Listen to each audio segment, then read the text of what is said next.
Hong Kong as a city, I think it reminds me a lot of Mumbai. I think a faster or cleaner. I mean, just the energy of Mumbai. I see that. I lived in Hong Kong for a couple of years, as you know.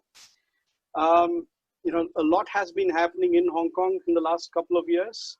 And since you moved there, I mean, there's been protests. There's been a lot of, I guess, China kind of rearing its head, the pandemic. How have all these things impacted your life? I mean, well, it's been interesting, like they say, may you live in interesting times. So I think this was the most exciting time to be in Hong Kong. I mean, obviously, not so exciting for some, local Hong Kongers and the young people, particularly who feel the pressure and, who are struggling or fighting for democracy and all that. But for an onlooker or mildly interested party like me, it's very interesting, very inspiring, very, very interesting.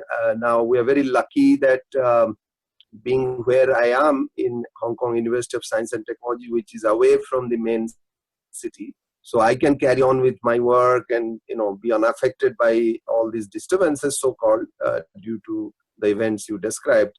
But at the same time, I like to go and join the protests sometimes to observe, and and Hong Kong protests, as you know, are something that the whole world gets inspired by. When you see millions of people on the streets, yet so well organized, so disciplined, and so on and so forth, there's much for everybody to learn from, and the persistence, the leadership of the youth, Joshua Wong and others, they are personalities that really inspire me, definitely. And so that's one aspect of it. Of course, again, pandemic was a lesson in how it should be handled, like in Singapore to some extent, Hong Kong, unlike in India, of course. People are so aware, they do all the basic things right without any kind of prompting or prodding or pressure from the government, the use of masks being universal and so on. So I've been kind of trying to write about it and, communicate on social media and so on, trying to influence whoever I can possibly back home. So that's been another excellent lesson to learn how to handle these kind of situations. And the Chinese, of course, issue, which has become more complicated with the conflict, the border conflict with India. But again, that actually affected me in a way, because till China's actions in Hong Kong and the border conflict, I was in a way kind of admiring of the Chinese, development, because I had a chance to visit it several times, and it's really impressive, of course, how they've come up.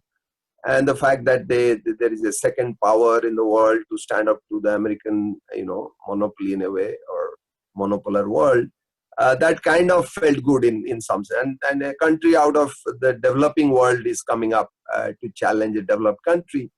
But then when you see what has happened in the last 2-3 years, that it's almost like China has taken a turn to become more aggressive, almost unnecessarily. I thought they were doing a fantastic job keeping the kind of head down and just focusing on economic development, pulling people out of poverty, and really impressing the whole world with the fast rate of development that made. But now I think, including me, I think many millions in the world are probably turned off because of the actions that China has taken. So that's how that has really affected me. So I think, I had a question related to that. I knew that you had traveled to the mainland several times. You've done some work there. I've seen some fairly, some posts on social media from you praising China in the past. But now that you are actually, kind of in some ways involved with protests in Hong Kong, or you've written about that as well. Supporting. Do you see personally in some way do you feel threatened by this? Do you think it poses a risk for you to kind of your own personal freedom? Does it, put any kind of risk? I don't, I haven't felt that at all so far. But although friends and well-wishers do keep advising me that things are going to get difficult going forward, so I should be more watchful and so on. But so far, nothing of that sort. And I generally try to be reasonable and law-abiding in most of my actions, or even writings on social media or whatever. So I don't expect any. So I don't imagine I'd be doing anything too dramatic to attract the attention of anybody. So no. So you don't mind. No. You don't fear criticism or criticizing. But I would want to stay away from mainland, I guess, for the foreseeable future until situation changes. So my earlier collaborations and this thing, they have very strong academic contacts and so on, which are very valuable, and I could have continued strengthening them and have more exchanges and maybe visits and so on. But I don't think I'll be doing that until the situation changes, I guess. Yeah. Okay. And well, I lived in Hong Kong at the time of SARS, and it's interesting that you were living there at the time of COVID. I was bang, right. I think it was in 2003 when SARS struck, and when they had the slogan. I think the tourism board's tagline was, I think, "Take your breath away." Yeah. Wow. and it was a respiratory syndrome. I think they had to withdraw it immediately after the thing hit. But do you get to play any cricket in Hong Kong at all, or have you tried your hand at cricket? We have a cricket team at the university, and I went to a couple of sessions. That was last year or last year. Can't even remember now. But somehow, no, I didn't continue after that for one reason or the other, nothing really particular. But of late, I'm more into cycling, which has been really a new discovery in some sense, and it really helped me to get back in shape. I was, really, I thought I started going downhill, being on the wrong side of 50 now. and thankfully, you don't a couple of months has been very, very, very good. Yeah. Okay. Good. I think we should do the MacLehose Trail and things like that, I guess. Yeah. I was already into trekking quite a bit. I would normally love to go out every weekend and explore different trails and so on. But last 3 months or so, I'm more into cycling, which I find even more enjoyable and certainly more healthy. Trekking doesn't quite do it in terms of keeping up your fitness and so on. Whereas cycling really, really helps a lot. Yeah.